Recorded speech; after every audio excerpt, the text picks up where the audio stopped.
ఊరు మార్చి, పేరు మార్చి, అంచనాలు మార్చి, అవినీతికి పాల్పడి అక్రమాలకు పునాదులు వేసి నిర్మించిన కాళేశ్వరం ప్రాజెక్టు ఈరోజు కూలిపోయింది.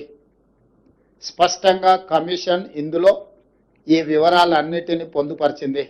దానికి సంబంధించిన ప్రజాప్రతినిధులు, ఐఏఎస్ అధికారులు, ఇంజనీరింగ్ నిపుణులు, నిర్మాణ సంస్థలకు సంబంధించి పూర్తి వివరాలను విశ్లేషణాత్మకంగా వారు రిపోర్ట్ ఇవ్వడం జరిగింది.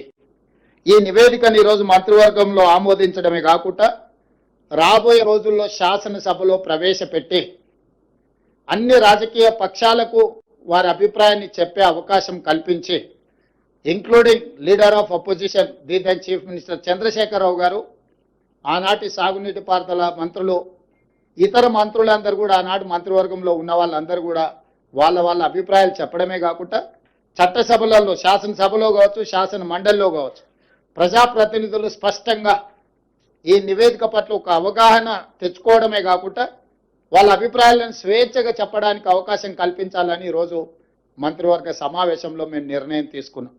అందుకే ఈ 665 పేజీల నివేదికను తొందరలోనే శాసనసభ, శాసన మండలి సమావేశాలను ఏర్పాటు చేసి అక్కడ ఈ నివేదికను ప్రవేశపెట్టి అందరి అభిప్రాయాలు పరిగణలోకి తీసుకున్న తర్వాత భవిష్యత్ కార్యాచరణను, కమిషన్ సూచించిన సూచనలను అమలు చేయడానికి ప్రభుత్వం ముందుకు వెళ్తుంది.